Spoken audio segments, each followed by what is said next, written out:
warahmatullahi wabarakatuh. Halo semuanya, perkenalkan nama saya Nilna Muna, NIM 2461511092, Prodi Tadris Bahasa Indonesia, Fakultas Adab dan Bahasa, UIN Raden Mas Said, Surakarta. Di sini saya akan menjelaskan tentang morfologi. Kalian semua ada yang udah tahu morfologi belum?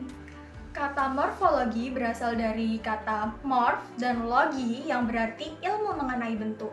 Pengertian morfologi menurut Ramlan pada tahun 1979 dalam bukunya mengatakan bahwa morfologi adalah bagian dari ilmu yang mempelajari seluk-beluk struktur kata serta pengaruh perubahan struktur kata terhadap golongan dari arti kata. Dalam kajian linguistik, ilmu adalah mengenai bentuk-bentuk dan perubahan kata. Morfologi adalah ilmu yang mempelajari tentang satuan terkecil dari bahasa yang bermanfaat untuk mengenali perubahan makna, fungsi, dan kategori dari suatu kata yang mengalami proses morfologi. Contohnya, kata pukul yang diimbuhi menjadi memukul, yakni melakukan tindakan pukul pada objek. Terus yang kedua, kalimat pukul yang diimbuhi di menjadi dipukul, yang menjadi objek dari tindakan pukul. Yang selanjutnya, kalimat pukul diimbuhi i, yakni pukuli, melakukan tindakan pukul berulang kali. Gabungan bunyi atau sebuah bunyi yang kita gabungkan dengan kata itu juga termasuk morfem, seperti awalan, sisipan, dan akhiran. Sedangkan ilmu yang mempelajari bagaimana struktur morfem serta seluk-beluk strukturnya itu termasuk bidang morfologi. Morfemik atau morfologi adalah telaah morfem pada dasarnya dan yang paling bermanfaat bagi kita. Morfologi dapat dibagi menjadi dua tipe analisis, yaitu yang pertama morfologi sinkronik, yang kedua morfologi diakronik. Morfologi sinkronik menelaah morfem-morfem dalam suatu cukupan dalam waktu tertentu, baik waktu lalu ataupun waktu kini.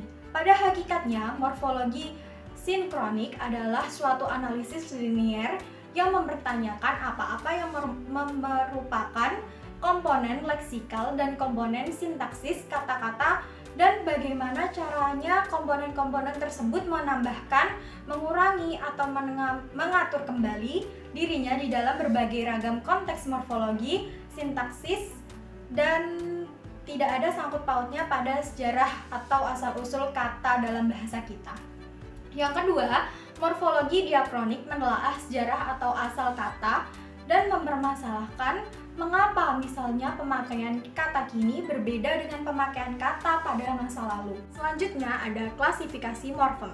Morfem-morfem dalam setiap bahasa dapat diklasifikasikan berdasarkan beberapa kriteria, antara lain berdasarkan kebebasannya, keutuhannya, maknanya, dan sebagainya.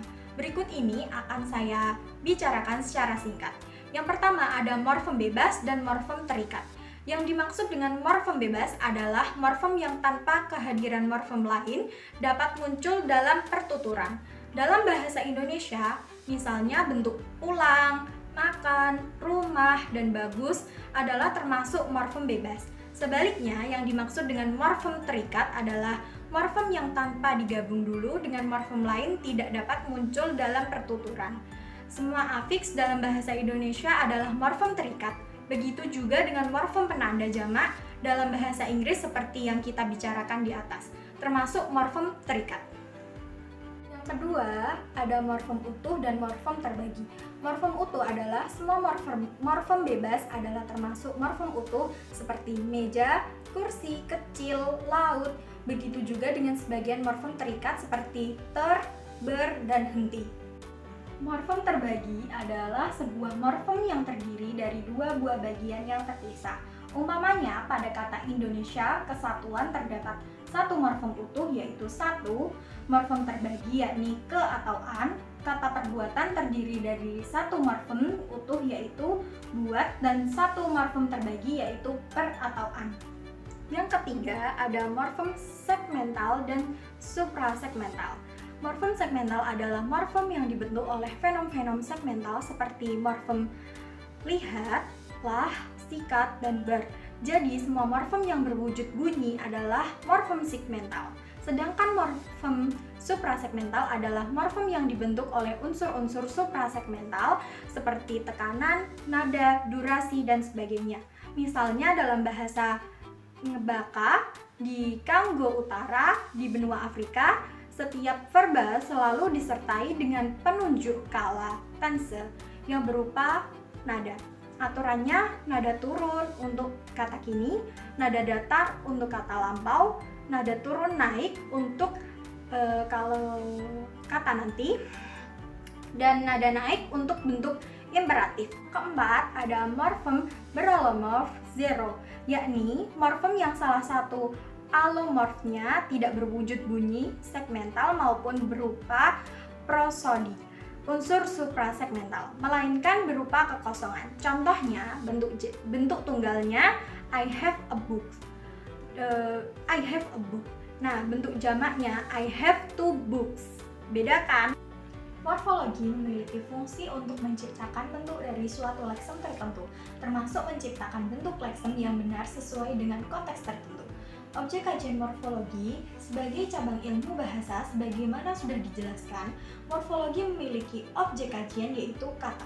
Sebagai objek kajian, kata dipandang sebagai sebuah konstruksi atau bangunan yang dibentuk dan terdiri atas elemen yang secara internal menampakkan adanya struktur atau relasi antar elemen.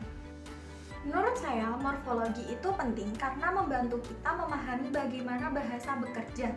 Dengan memahami morfologi, kita bisa lebih mudah belajar tentang bahasa baru atau bahkan menciptakan kata-kata baru yang tepat untuk menggambarkan sesuatu. Misalnya nih, di dunia digital sekarang ini banyak istilah baru yang muncul. Dengan pengetahuan morfologi, kita bisa mengurai dan memahami istilah-istilah tersebut.